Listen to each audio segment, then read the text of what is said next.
할렐루야. 주님의 임재하심이 이 새벽에도 우리 모두에게 함께 하시기를 축원합니다. 어제 저녁에는 예술의 전당 콘서트홀에서 온누리 사랑 챔버 지체들이 연주를 했습니다. 여러 유수한 오케스트라 또 합창단과 함께 프로그램을 했는데 모든 전문적인 그 음악인들 음악도 귀한 연주였지만 우리 사랑부, 우리 사랑챔버 지체들의 연주가 더 하나님 보시기에 얼마나 기뻐하실까 생각을 하면서 또 하나님께 감사를 드렸습니다. 모든 고난과 장애를 이기고 승리한 믿음의 열매라고 믿습니다. 그래서 어저께까지 매일 나오다가 오늘 안 보이신 분은 아마 어제 예술의 전당에 오셨던 분이 아닌가 생각하는데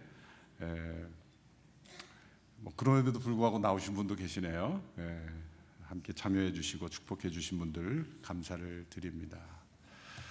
우리는 우리 자신의 인생을 바라볼 때 인생의 모든 일들이 서로 연결되지 않는 그저 한 점들에 불과하다고 여길 때가 많습니다.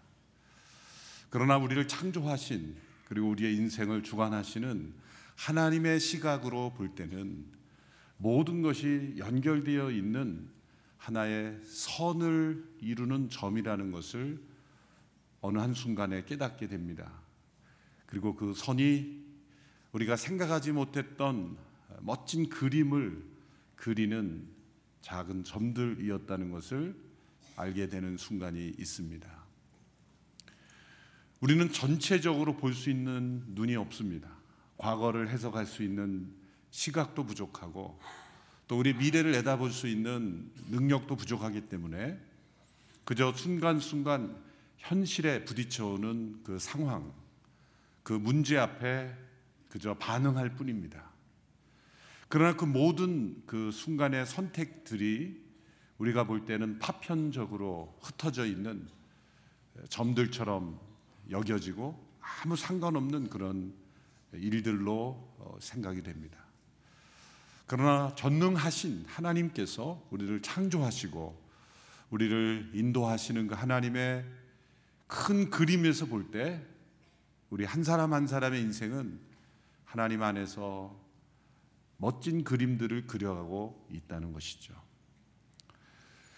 그렇다고 해서 우리의 선택이 그 그림에 영향을 주지 않는다는 것은 아닙니다. 우리가 어떤 믿음의 선택을 하느냐에 따라서 그 그림은 멋진 그림이 되기도 하고 또 그다지 멋지지 못한 그림이 되기도 합니다. 하나님의 섭리는 우리의 선택과 함께 연결되어 있습니다. 신비로운 것입니다.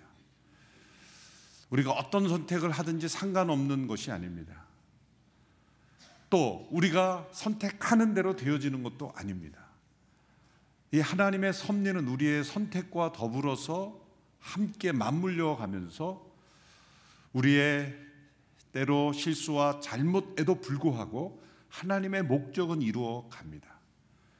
또 우리의 선한 결정처럼 보이는 또 우리 자신이 볼 때는 의로운 삶이라 여겨지지만 하나님이 보실 때는 하나님의 그 그림에 들어가지 않을 때도 있습니다. 그러면 초점은 무엇입니까? 그 중심에 무엇이 있어야 이 하나님이 그리시는 그림에 합당한 그림에 더 가까이 나아갈 수 있습니까?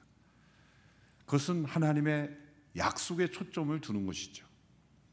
하나님께서 부르실 때 주신 약속, 그 약속에 초점을 둘 때 우리는 상황에 끌려가지 않을 수 있게 됩니다. 우리가 왜 하나님의 그림에 합당하지 못한 그림으로 자꾸 우리의 인생이 망가져가는가? 그것은 내 안에 있는 이 옛 본성의 잔재들이 있기 때문입니다. 전능하신 하나님의 그늘 아래 머물지 않고 자꾸 자기 스스로를 전능한 자로 여기게 만드는 그 타락한 죄의 본성. 하나님의 부르심을 따라 믿음으로 살아가고 있지만 여전히 하나님의 그늘 아래 머물기보다는 자신의 영역 안에 갇혀서 자신이 모든 것을 결정하고 또 자신의 모든 판단의 주인이 되는, 기준이 되는 곧 자기 스스로가 전능자인 것처럼 그렇게 살아가는 인간의 죄, 그 타락한 옛 본성이 우리로 하여금 하나님의 그 그리시는 그림에 합당하지 못하도록 우리의 인생을 망가뜨리고 있습니다. 하나님께서 아브라함을 부르시고 이끄시는 모든 과정 속에서 우리는 믿음의 모습만을 보지 않았습니다. 도리어 믿지 못하고 의심하고 불신하고 또 그 의심 속에 사로잡혀서 하나님께서 이끄시는 걸음을 온전히 걷지 못하는 모습이 훨씬 더 많습니다. 불신앙의 자녀도 낳았고, 그리고 불신앙으로 또 이주도 하고, 여러 가지 다양한 이 옛 본성의 잔재들 가운데 아브라함에게 있어서 가장 치명적인 것은 거짓말을 하는 것입니다. 두려움 때문에 아내를 누이라 이렇게 상황에마다 속이고 자신을 보호하려는 그 보호 본능, 그것은 바로 두려움에서 나온 것입니다. 아브라함에게 있는 이 두려움이 아브라함이 믿음의 여정을 걷고 전능자의 그늘 아래 머물도록 방해하는 가장 치명적인 약점이었다는 것입니다. 나에게 있어서 치명적인 약점은 무엇인가 어떻게 알 수 있습니까? 반복되는 잘못을 보면 알 수 있죠. 자꾸 반복된다. 그것은 나에게 치명적인 것입니다. 사람마다 모든 영역에 있어서 다 잘못은 아닙니다. 치명적으로 그 영혼 속에 죄가 영향을 미친, 그리고 어린 시절부터 자라오면서 그 영혼을 사로잡고 있는 그 옛 본성의 잔재가 있습니다. 뚜렷이 나타나는 문제들이 있습니다. 아브라함에게 있어서는 그것이 두려움이었습니다. 어쩌면 모든 사람들에 있어서 나타나는 옛 본성의 잔재는 두려움일 수 있습니다. 나타나는 증상은 다르지만 뿌리 깊이 들어가면 이 두려움의 문제, 이것이 아브라함에게서도 동일하게 나타납니다. 아브라함이 이제 그랄이라는 지역으로 또 이주를 합니다. 왜 이주를 했을까요? 그 앞에 있던 사건들과 무관하지 않습니다. 하나님께서 주신 약속을 계속해서 확인받은 이 아브라함은 이제 소돔과 고모라의 심판도 목격했습니다. 소돔과 고모라의 그 심판에 떨어진 그 유황불들로 인해서 그 지역 일대의 목초지가 다 초토화되었을 것이다. 학자들은 그렇게 추정을 합니다. 그래서 유목민으로 살아가는 아브라함이 그 목축을 기를 수가 없는 상황이라서 더 남부로 이주해야 했을 것이다. 그래서 그랄이라는 지역까지 내려갔던 것이죠. 이 기간은 1년이 채 되지 않습니다. 소돔과 고모라의 심판이 있고 또 그 이전에 하나님께서 약속을 주시고 또 심판 이후에도 약속을 주시고 그 이후로 이제 그랄로 이주해서 내년에 이 너에게 자손이 있을 것이다 약속하신 그 이후에 이주하였으므로 1년 이내에 일어나는 거죠. 그래서 소돔과 고모라의 심판, 또 이 그랄이라는 지역으로 이주한 이 모든 사건은 1년 이내에 짧은 기간에 이루어진 것입니다. 그랄이라는 지역으로 이주하여 또 그곳에 있는 그랄 왕 아비멜렉이라는 그런 자에게 아브라함의 아내 사라가 눈에 띄었습니다. 사라에게 있어서의 이 계속되는 문제는 사람들의 눈에 띈다는 거죠. 뭐 본인이 그러고 싶어서 그랬겠습니까? 그러나 이런 계속되는 문제가 있다면 사라도 그것을 내가 사람들의 눈에 가급적 띄지 않도록 조심하기도 해야 되는 거죠. 뭐 이 정도로는 성희롱 아니죠. 네. 조심해야 되는 거죠. 그러나 아브라함은 이제 그 어떤 상황이 일어나기도 전에 두려움에서 사로잡혀 거짓말을 또 했습니다. 어쩌면 애굽으로 내려갔을 때의 그 상황과 어쩌면 이렇게 동일한 상황이 되는가. 애굽에 내려가서 바로에게 아내 사라를 빼앗길 뻔했대도 그들이 내 아내로 인하여 나를 죽일 것이다, 자신의 생명을 보호하려고 거짓말을 했고 사라를 빼앗길 뻔했고, 그것은 사람만을 빼앗기는 것이 아니라 자신에게 주어진 하나님의 약속이 문제가 생기는 거죠. 하나님께서 사라를 보호하신 것은 하나님의 약속을 지키기 위해서, 아브라함과 사라를 통해서 자손을 주시고 그 자손을 번성하게 하겠다는 그 약속을 하나님은 보호하시기 위해서 사라를 보호하셨습니다. 그리고 바로에게 큰 재앙을 내리셨고 그 아브라함과 사라가 큰 재물을 이끌고 나왔습니다. 이번에도 아브라함은 동일한 거짓말을 합니다. 비록 이봉두이라고 하지만 아내를 아내라 하지 않는 것은 자기를 보호하려는 그 본능 속에서 나온 거짓말이었습니다. 왜 이런 동일한 상황 속에 동일한 문제가 반복이 될 것인가? 우리 안에 깊이 사로잡혀 있는 죄와 상처는 사실 많은 것이 아닙니다.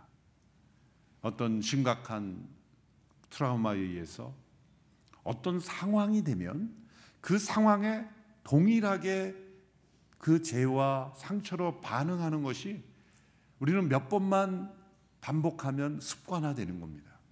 나도 모르게 나의 인격 속에, 나의 의식 혹은 무의식 속에 깊이, 뿌리 깊이 그 죄와 상처가 우리를 사로잡는 것입니다. 그래서 과거에 있던 어떤 그 트라우마의 상황에 들어가게 되면 동일한 그 반응을 반복하게 되는 것, 그것이 계속되면 이제 중독이 되겠죠. 아브라함도 이제 2주만 하면 그 상황 속에서 두려움이 일어나게 되고 또 그 두려움 속에서 거짓말을 하게 되고 자기를 보호하려는 그 두려움에서 나온 본능이, 보호 본능이 거짓을 만들어내고 그것이 또 다른 위험을 만들어내는 이 일이 비록 이 아브라함의 생애는 2번 반복되지만 아브라함의 인생을 전체적으로 볼 때는 치명적인 것이었습니다. 우리는 아브라함의 인생을 이렇게 전체적으로 살펴볼 수 있기 때문에 아브라함에게 이렇게 얘기해 주십시오. 바보야, 너 똑같은 일을 했어. 왜 또 그랬어? 라고 말하고 싶지만 아브라함 개인으로는 사실을 인식하지 못할 수도 있습니다. 내가 왜 그랬나? 라고 생각할 수도 있습니다. 어쩌면 당연하다고 여기고 옳다고 여기고 있었을지도 있습니다. 그것이 그의 처세술이요, 또 외교술이요, 또 인생을 살아가는 그러한 방식으로 굳어져 있을 수도 있습니다. 오스왈드 챔버스 목사님이 이 사건을 해설하면서 이렇게 멘트를 한 것을 제가 읽어드리겠습니다. 만일 우리 마음속에 스스로 자신이 옳다고 입증하려고 하고 나는 내가 맞다는 것을 안다라는 생각이 있다면 바로 그것이 자신의 악한 성향에 따라 그릇되게 행하고 있다는 증거다. 바로 아브라함이 스스로 이렇게 하는 것이 옳다라고 여겼을 수도 있다는 거죠. 근데 문제는 이 시점이 어떤 시점입니까? 애굽에서는 이제 하나님의 약속을 받고 갈대아 우르에서 가나안 땅으로 왔지만 아직 하나님의 약속이 구체적으로 주어지지는 않은 때입니다. 그래서 기근이 옴으로 애굽에 내려갔고 애굽에서 그 상황에 따라 거짓말을 한 그 시점과 이제 창세기 20장의 시점은 우리가 살펴본 대로 창세기 15장, 17장, 18장 계속 하나님의 약속이 융단폭격처럼 주어졌지 않습니까? 또 여러 번 자신의 믿음의 실패에도 불구하고 아브라함은 다메섹에서 데려온 엘리에셀을 자신의 상속자로 세우겠다. 또 사라는 하갈을 들여서 이스마엘을 낳게 하는데 이 부부가 함께 믿음의 실패 속에서도 하나님이 당신과 함께 한다는 것을 충분히 보여주면서 불구하고, 그리고 이제 이 시점은 또 내년에 이제 내년에 이 시점은 더 가까이 왔을 겁니다. 이제 그랄로 이주하고 소돔과 고모라 심판 이후니까 이제 몇 개월이 남지 않았을 수도 있습니다. 사라의 몸에 이 새 생명이 잉태되는 그러한 시점이 거의 임박했을 바로 그 시점이었을 겁니다. 그런데 바로 그때에 아브라함에게 나타난 이 옛 본성의 잔재가 있었다는 것입니다. 그러므로 이 시점이 아주 중요한 것입니다. 그러나 하나님께서 이 아브라함을 어떻게 대하셨습니까? 첫째로 하나님은 또다시 실패한 이 아브라함을 버리지 아니하시고 아브라함과 사라를 여전히 보호하셨다는 것이고, 그리고 약속을 지키셨다는 것입니다. 하나님 입장에서 볼 때는 여러 번 이 아브라함 참 어떻게 끝까지 가겠는가 라고 생각할 정도로 계속 실망스럽고 또 실패하고 그 옛 본성에 이끌려 살아가는 그 아브라함을 보면서 우리가 볼 때는 절망스러운 모습으로 보이지만 하나님은 절대로 절망하지 않습니다. 하나님은 전능하시기 때문입니다. 우리는 절망 속에 사로잡힐지라도 하나님은 소망을 가지고 약속을 따라 아브라함을 계속해서 인도하시고 보호하고 계십니다. 우리가 아무렇게나 살아도 하나님은 알아서 하신다는 것이 아니라 우리가 최선을 따라 믿음으로 그 약속을 바라보고 살아갈 때 때로 헛디는 그 발걸음, 그리고 그 헛디는 발걸음이 항상 같은 지점에서 또 같은 영역에서 반복되는 죄와 허물이지만 하나님은 그 죄와 허물을 반드시 씻으시고 그리고 회복시키신다는 하나님의 약속을 우리에게 보여주고 계십니다. 그날날 아비멜렉의 꿈에 나타나 이렇게 경고하셨습니다. 너는 이제 내가 데려온 그 여자 때문에 죽게 될 것이다. 그녀는 남편이 있는 몸이다. 아비멜렉은 심히 두려워했고 또 자신에게 일어난 그 꿈을 신하들에게 말했고 또 자신이 그 받은 계시를 공적으로 말하면서 돌이키고 이방인이었지만 겸손한 면이 있는 사람이었습니다. 아브라함은 이 일로 인하여 또 한 번의 수치를 겪게 되었습니다.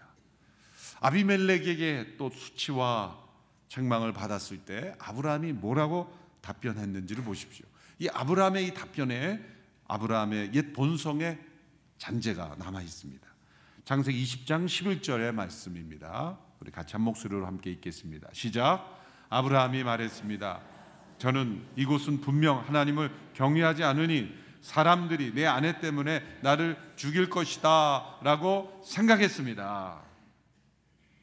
자, 아브라함의 이 말을 분석해 보면 이곳, 이 그랄 지역은 하나님을 두려워하지 않는 사람들, 하나님을 경외하지 않는 그러한 사람들이 사는 곳이기 때문에 나를 죽일 것이라고 생각했다는 겁니다. 자, 이 생각은 애굽에서 거짓말할 때도 동일한 생각이었습니다. 하나님을 두려워하지 않는 사람들이 아내 때문에 나를 죽일 것이라 생각한 것은 사실 스스로 만들어낸 거짓말입니다. 실상은 자신이 하나님을 두려워하지 않음으로 거짓말을 한 것입니다. 자신이 가진 이 두려움에서 생겨난 거짓말에 사로잡혀서 사람들이 나를 죽일 것이다 라고 생각했던 거예요. 어떤 분은 아니 그렇지 않아, 그 애굽이나 또 그랄 왕이나 아브라함이 염려했던 상황이 벌어졌지 않습니까? 그들이 사라를 취하려고 하지 않았습니까? 그 전에 아브라함이 만일 소개할 때 내 아내입니다 라고 소개했다라면 그랄 왕이 취했을까요? 그렇죠. 그러니까 자신의 불필요한 거짓말 때문에 위험이 만들어진 거지, 사람들이 온통 위험한 사람들이기 때문에 이런 일이 일어난 것은 아닙니다. 아브라함이 예방할 수 있었던 것이죠. 따라서 이 아브라함에게 나타난 이 옛 본성은 두려움입니다. 그러면 두려움은 무엇입니까? 두려움은 자신이 스스로 만든 거짓말에 사로잡혀 있는 것입니다. 우리 안에 일어나는 모든 두려움은 하나님이 주신 생각이 아니라, 하나님께서 넣어주신 생각이 아니라 자기 스스로가 만들어낸 거짓말에 자기가 사로잡혀 있는 것입니다. 그 생각은 어디서 나온 것입니까? 죄와 상처에서 나온 생각입니다. 아무도 그를 죽일 의도를 갖고 있지 않음에도 자신을 죽일 것이라고 두려워하는 것, 이런 두려움이 심해지면 이제 피해망상, 과대망상, 이러한 질환으로 나타나기도 하지요. 이 두려움의 문제, 우리가 전능자의 그늘 아래 살아가는 그 믿음의 삶을 살 때 반드시 처리해야 될 죄악된 감정,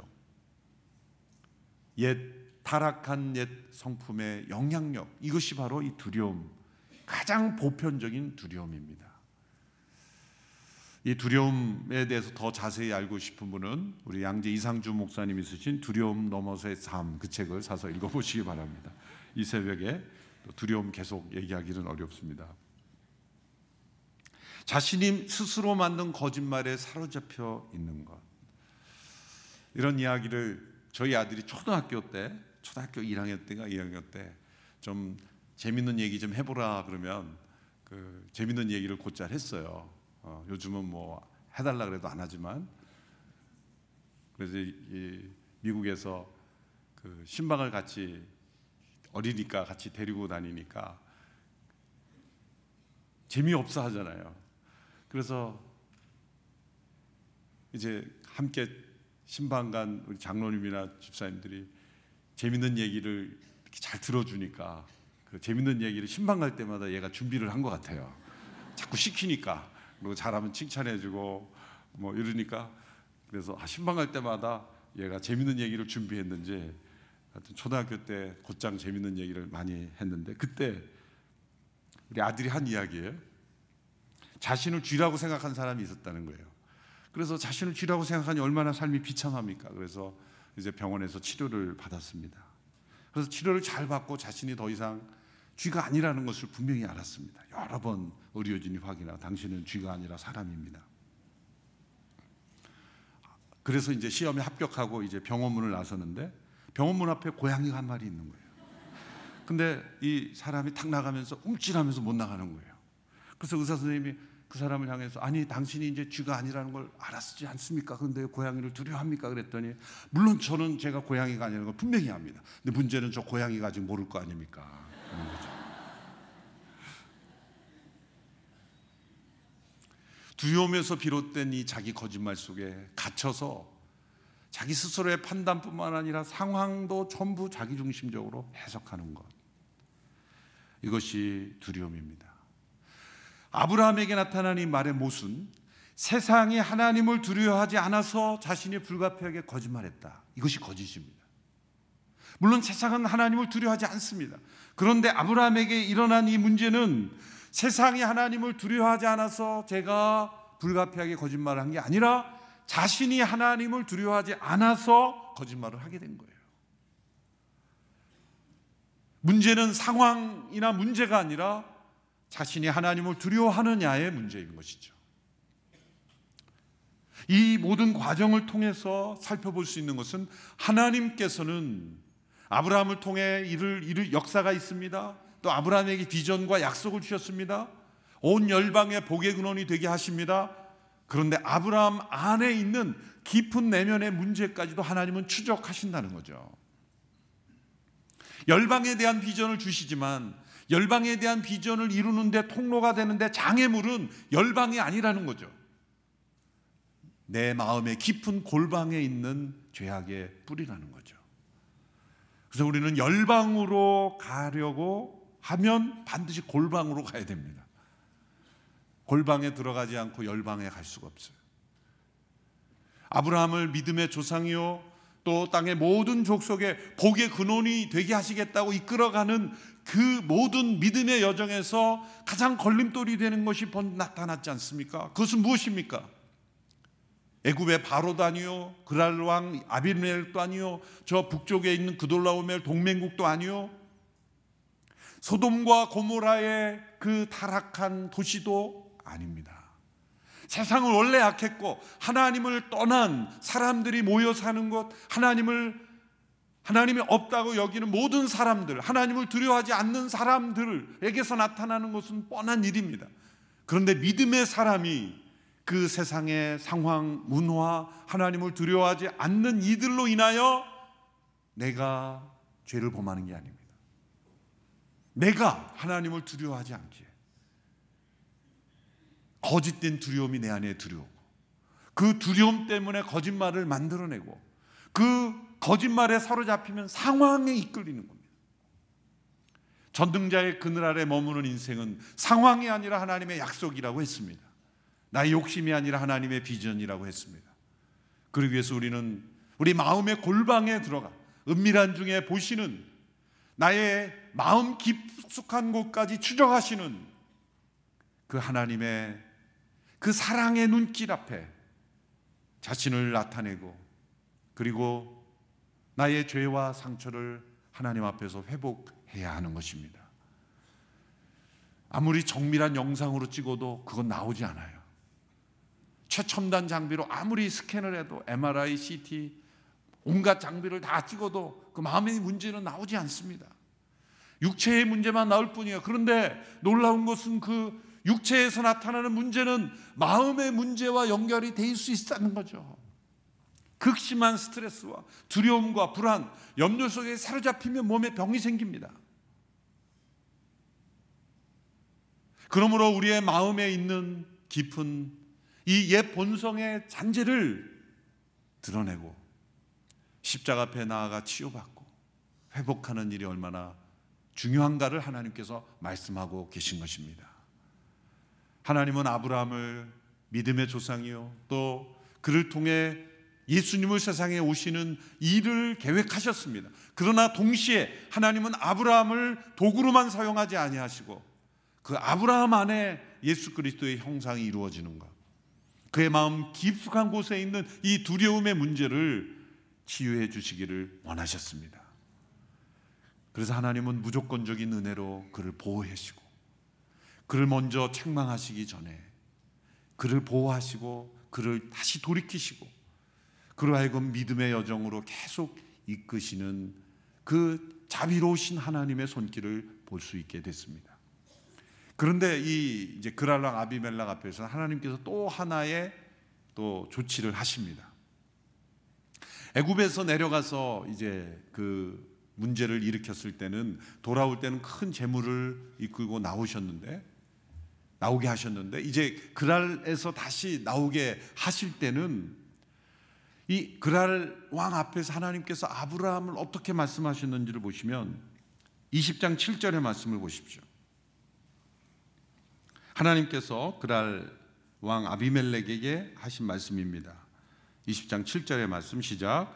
그는 예언자니 그가 너를 위해 기도해 주면 내가 살 것이다.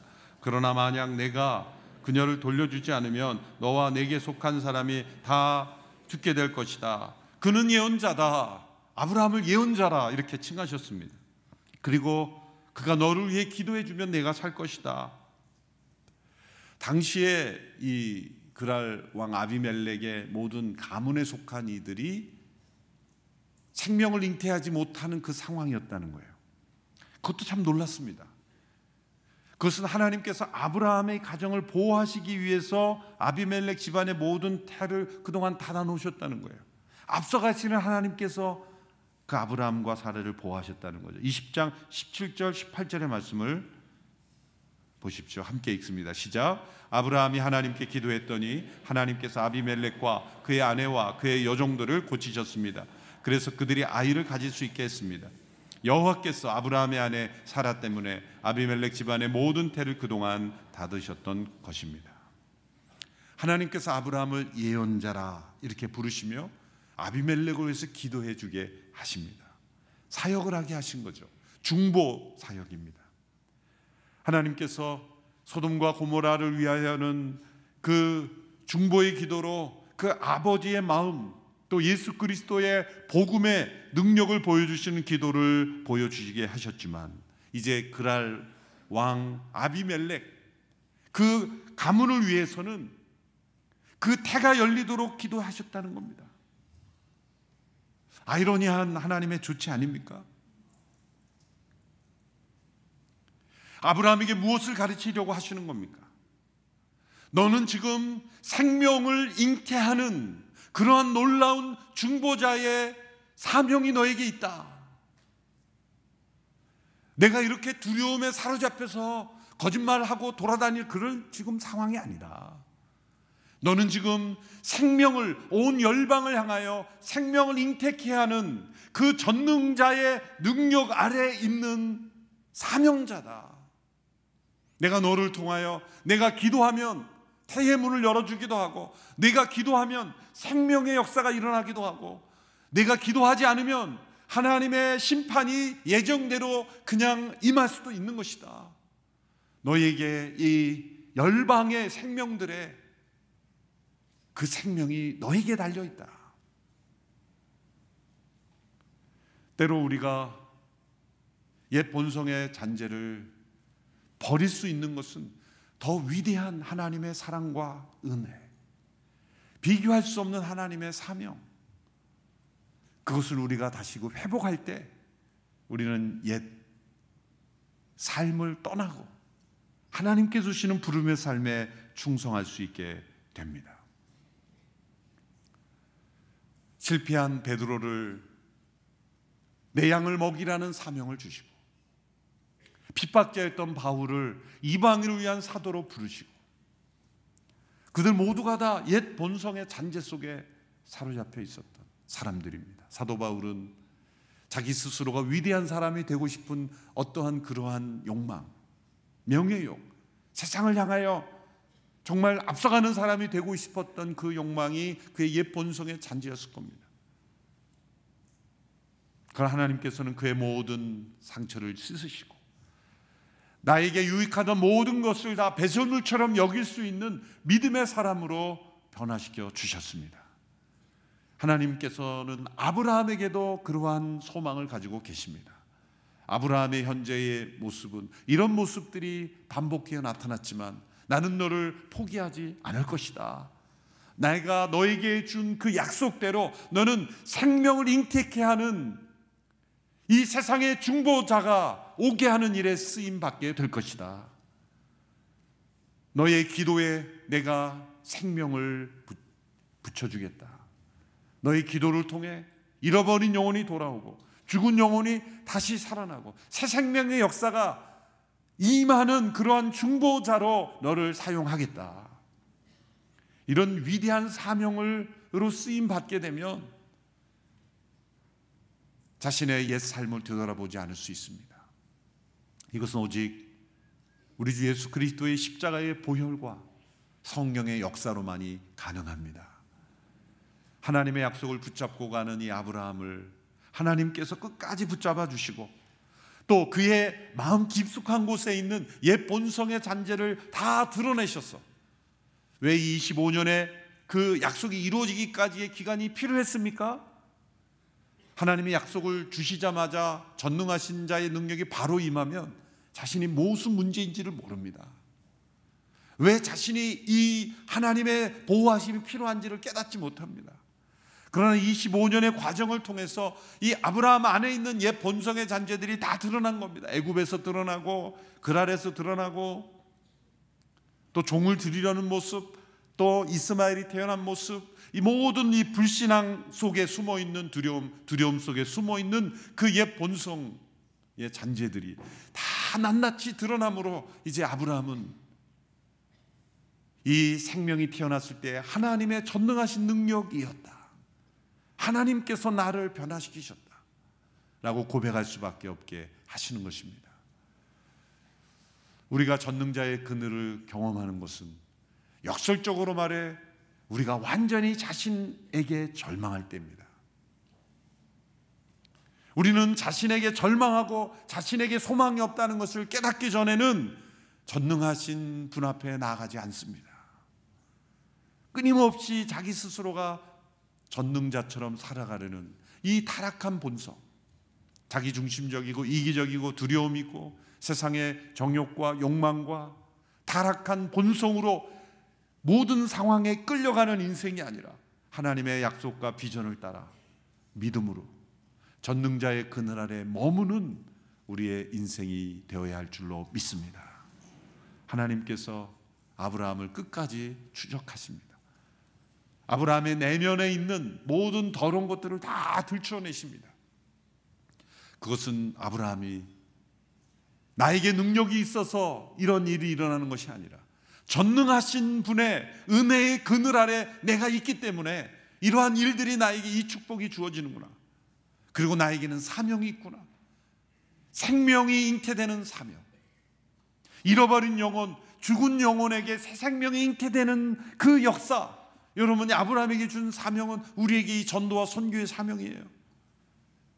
태가 닫혔던 그 아비멜렉의 집안에 그 문이 열리고 생명이 잉태되는 것은 죽어있는 영혼들을 위하여 우리가 기도할 때, 아브라함처럼 기도할 때 놀랍게 그들 안에 새 생명의 탄생이 일어난다는 겁니다.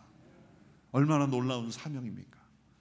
우리는 더 이상 옛 본성에 사로잡혀 살아갈 인생이 아닙니다. 그것은 절망일 뿐이요 멸망일 뿐입니다.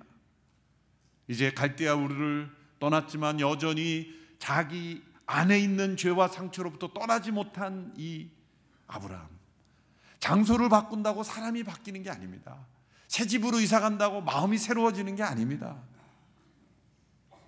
새 옷을 입는다고 우리의 언어가 새로워지는 게 아닙니다. 우리의 마음에 깊이 사로잡혀 있는 옛 본성의 잔재를 전능하신 하나님의 능력을 의지하여, 우리 주 예수 그리스도의 십자가의 보혈을 의지하여, 성령님의 감동과 능력을 의지하여 나아갈 때 하나님께서 우리를 온전케 씻어주실 줄로 믿습니다. 자기 내면에 있는 깊은 문제를 하나님 앞에 내려놓고, 하나님, 나의 이 문제로 내가 이제 더 이상 망하게 되지 않게 되기를 원합니다. 전능자의 그늘 아래 머물게 되기를 원합니다. 나의 미래는 오직 하나님의 약속과 비전과 소명만이 나의 삶을 주장하기를 원합니다. 그렇게 기도하고 나가실 때 하나님께서 우리에게 새 역사를 이루어 주실 줄로 믿습니다. 기도하겠습니다. 이 시간 함께 기도하며 나갈 때 하나님, 내 안에 나를 절망하게 하는 이 옛 본성의 잔재들이 있습니다. 때로 가족들에게도 말할 수 없는 문제가 있을 수 있습니다. 또 가족들이 다 아는 문제가 있을 수도 있습니다. 주님, 내 안에 옛 본성의 잔재가 우리 주 예수 그리스도의 거룩한 보혈로 씻어지게 하여 주옵소서. 성령님 불태워 주시옵소서. 나의 타락한 옛 본성으로 상황에 이끌리는 인생이 되지 않게 되기를 원합니다. 하나님의 약속과 비전을 따라 사명에 충성하는 인생이 되기를 원합니다. 우리는 아브라함처럼 늘 쓰러졌습니다. 아브라함이 쓰러졌던 것처럼 우리도 쓰러졌습니다. 아브라함이 또 쓰러진 곳에서 우리도 또 쓰러졌습니다. 그러나 하나님은 포기하지 않으셨습니다. 끝까지 우리 안에 있는 이 타락한 옛 본성의 잔재들을 다 드러내시고 치료하시고 회복시키고 아브라함을 믿음의 조상으로 세우신 것처럼 하나님께서 부르신 우리 모두를 하나님이 버리지 아니하시는 줄로 믿습니다. 하나님이 우리를 고치실 줄로 믿습니다. 우리에게 사명을 주실 줄로 믿습니다. 하나님이 주신 소명을 따라 승리하는 저희들이 되기를 원합니다. 주여, 나를 고쳐 주시옵소서. 주여, 나를 회복시켜 주시옵소서. 내 안에 있는 모든 죄악의 쓴뿌리들을 주 앞에 내려놓사오니 주여 고쳐주시고 성령님 태워주시고 이 죄를 끊게 하시고 이 상처를 이기게 하여 주시고 회복시켜 주시옵소서.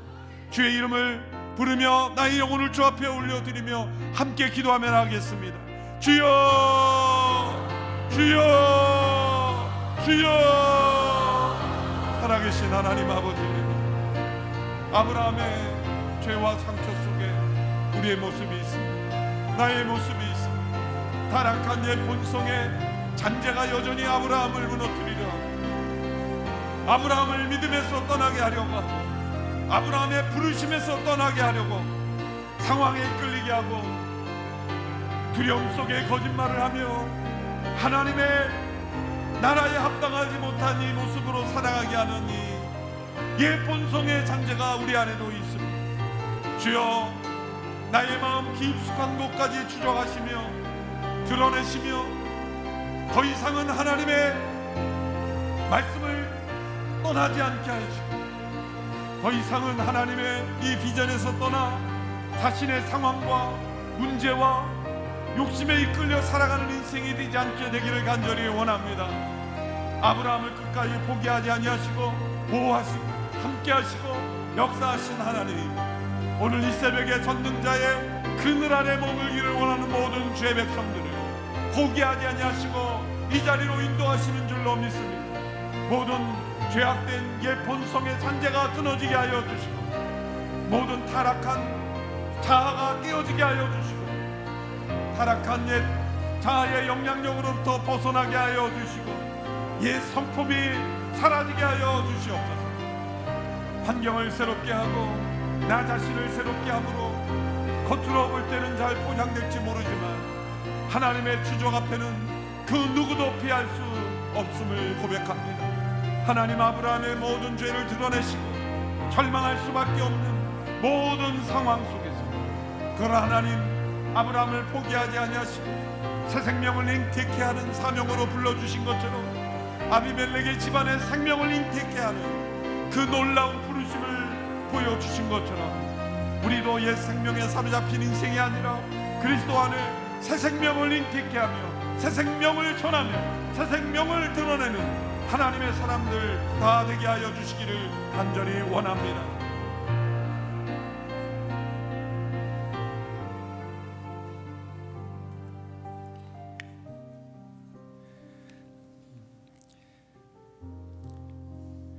하나님께서 내가 너를 포기하지 않는다, 너의 기도에 내가 생명을 불어넣어 주겠다, 그런 위대한 사명을 아브라함에게 허락해 주신 것 같이 비교할 수 없는 하나님의 부르심과 사명이 있는데도 불구하고 옛 본성의 잔재에 갇혀있고 타락한 죄의 본성에 갇혀있는 우리 자신을 회개하며 주님께 나아갑니다.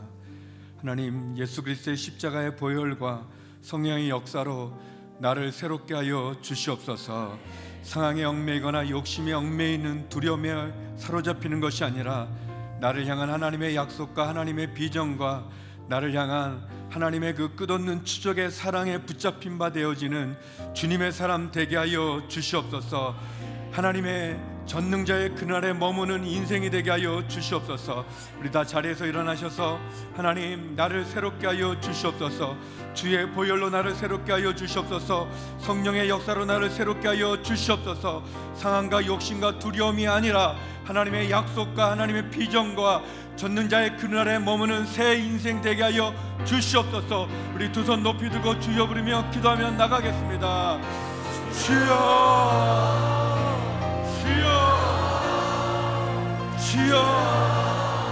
거룩하신 아버지 하나님, 이 시간 다시 한번 주님 옆에 나가기를 원합니다. 하나님, 문제에 얽매이는 인생이 아니라 상황의 형편에 쓰러지는 인생이 아니라 내 마음에 있는 골방의 제약에 무너지는 것이 아니라 내 옛 본성의 잔재에 무너지는 것이 아니라 타락한 죄의 습관에 얽매여지는 인생이 아니라 나를 포기하지 않으시고 나를 추적해 보시며 내 인생의 삶 가운데 개입하셔서 진실로 하나님의 은혜 안에 머물게 하여 주시옵시고 내 스스로 만들어낸 거짓말에 사로잡히고 두려움에 사로잡히지 않는, 그래서 하나님 내게 주시는 그 은혜의 새 사명 가운데 나가기 원하는 우리 자신을 허락하여 주시옵소서. 하나님, 내면의 깊은 두려움을 내려놓게 하여 주시옵소서. 옛 본성의 잔재를 내려놓게 하여 주시옵소서. 그리고 나를 사랑하시고 포기하지 않으시며 나를 추적해 오시며 나를 개입하시사 나를 주의 품에 품어주시며 열방의 아버지로, 열방의 아비로, 열방의 어미로 세우시는 그 전능자의 그늘 안에 나가는 저희가 되게 하여 주시옵소서. 하나님, 우리 안에 있는 치명적인 약점들이 있습니다. 아브라함에게 거짓말이었다면 하나님, 우리에게 있는 그 아킬레스 건과 같은 그런 연약함이 있습니다. 부족함이 있습니다. 두려움이 있습니다. 하나님, 반복되어지는 옛 본성의 습관들이 있습니다. 하나님 아버지, 도와주시옵소서. 주를 보게 하여 주시옵소서. 하나님을 바라보게 하여 주시옵소서. 주께서 인도하여 주시는 그 은혜의 자리로 나가게 하여 주시옵소서. 이 새벽 주의 말씀을 듣게 하셨사오니 그 말씀으로 우리를 새롭게 하여 주시옵소서. 주의 거룩한 보혈의 피로 우리를 씻겨 주시옵소서. 주의 흐르는 그 보혈의 피가 우리 머리끝에서 발끝까지 흘러내리게 하여 주시옵소서. 더럽고 추악한 우리의 모든 죄를 하나님 다시 씻는같이 양털같이 쉬게 하여 주시고, 거룩한 성령님 이 시간 우리 가운데 임재하여 주셔서 성령의 불로 우리의 더러움을 태워 주시옵소서. 바람같이 불같이 거룩한 성령이 이 시간 우리 가운데 임재하여 주시옵소서. 성령의 인도하심 가운데, 성령의 부르심 가운데, 성령의 역사 가운데 나가게 하여 주시옵소서. 하나님 우리의 옛 본성의 잔재들을, 옛 타락한 그 죄 뿌리들을, 쓴 뿌리들을, 그 상처들을 태워주시고 주의 보혈로 깨끗게 하여 주시옵소서. 하나님 그렇게 우리를 만져주시옵소서. 우리 시간 교회를 위해서 기도하며 나가겠습니다. 하나님, 이단과 사이계의 공격으로부터 교회를 보호하여 주시옵소서.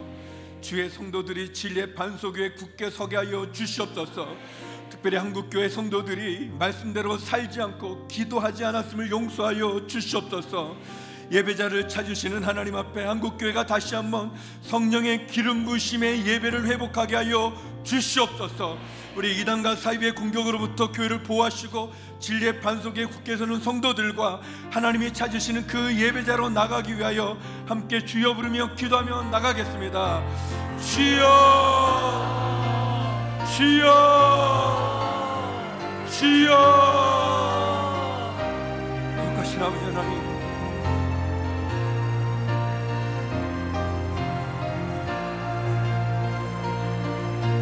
하나님 아버지, 하나님 이단과 사이비의 공격으로부터 교회를 보호하여 주시옵소서.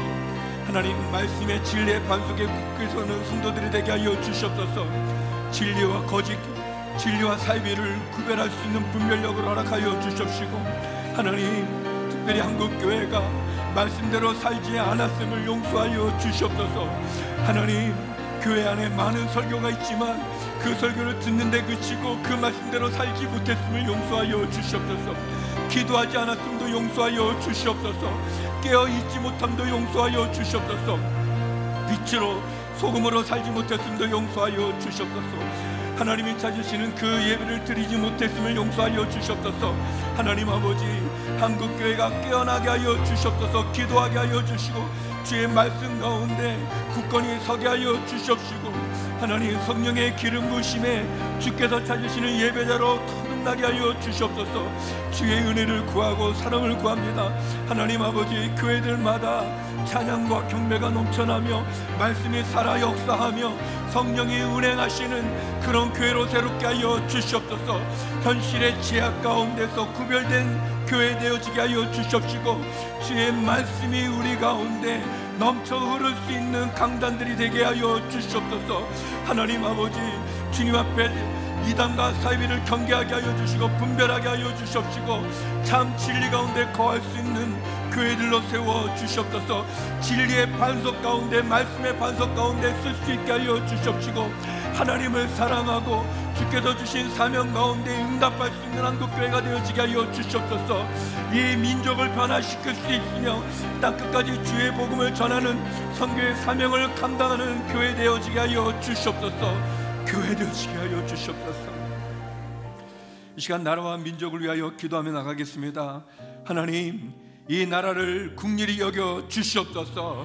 다툼과 분열과 탐욕과 우상숭배와 살인과 거짓과 이기주의와 음란의 제약 가운데 있는 이 민족이 다시 한번 거룩함으로 주 앞에 바로 서게 하여 주시옵소서.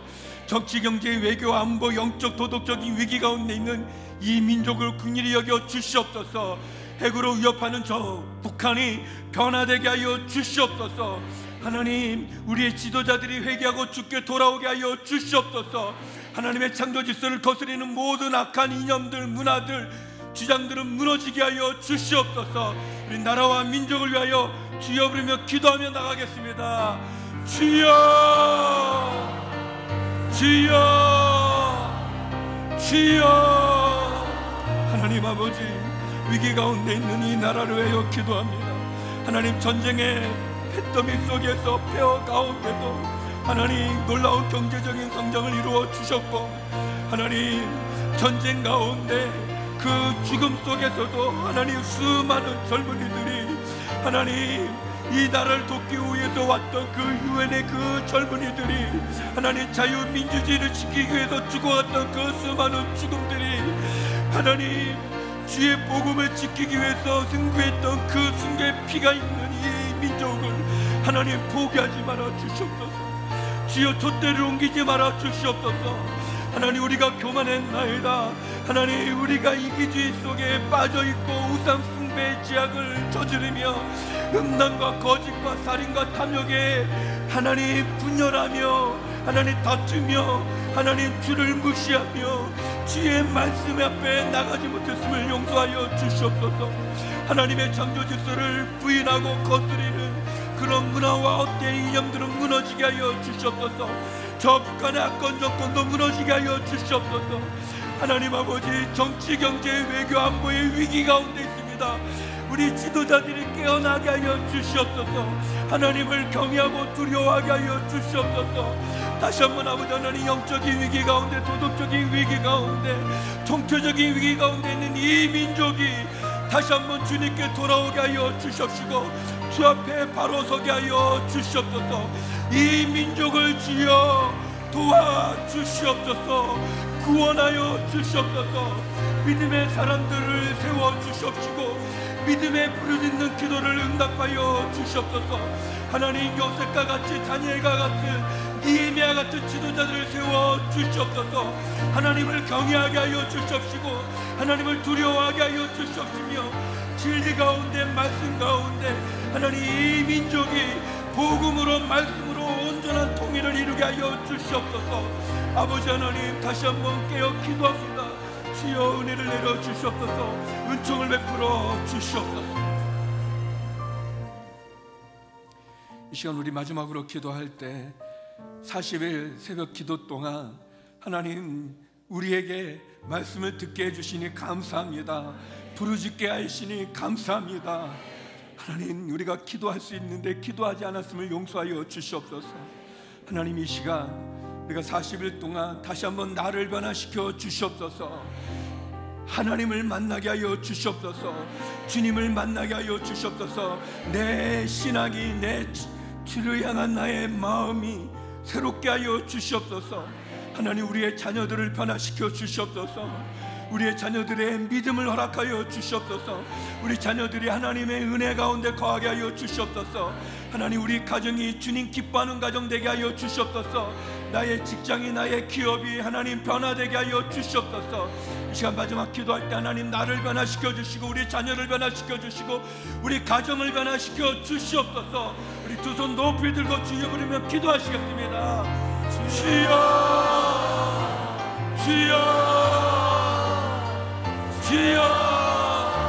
하나님 아버지, 이 시간 우리 자신을 위하여 기도하며 우리 자녀를 위하여 기도하며 우리 가정을 위하여 기도하며 우리 기업을 위하여 기도하며 우리 직장을 위하여 기도합니다. 하나님, 왜 은혜인지 우리로 하여금 말씀을 듣게 하시고 기도하게 하시니 얼마나 감사한지요.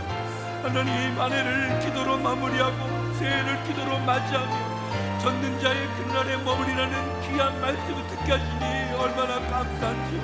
하나님, 말씀을 들을 때 우리의 마음이 주홍같이 되어지게 하여 주시옵소서. 돌같이 굳어진 우리의 마음이 부드러운 마음이 되게 하여 주시옵소서. 그래서 그 말씀을 들을 때마다 깨닫게 하여 주시고 내 삶에 적용하여 변화되어지게 하여 주시옵소서. 하나님 아버지, 우리의 자녀들을 주께 올려드립니다. 하나님, 우리의 자녀들을 긍휼히 여겨 주시옵소서. 우리의 자녀들에게 주의 은혜를 부어 주시옵소서. 주님을 떠난 자녀들이 주께 돌아오게 하여 주시옵소서. 믿음을 잃어버린 자녀들이 믿음 갖게 하여 주시옵소서. 방황하고 갈등하고 고민하고 상처와 낙심과 어려움 속에 있는 우리 자녀들에게 은혜를 내려 주시옵소서. 하나님, 주님을 만나게 하시고 주님이 인생의 의미와 목적을 찾게 하여 주시옵시고 방황의 길에서 돌이켜 주 앞에 온전히 서게 하여 주시옵소서. 우리의 자녀가 병들었나이까 하나님 치유하여 주시옵소서. 못 고칠 질병이 없는 주님, 우리의 가정이 육체의 질병으로 신음하고 있습니까? 병상에 있습니까?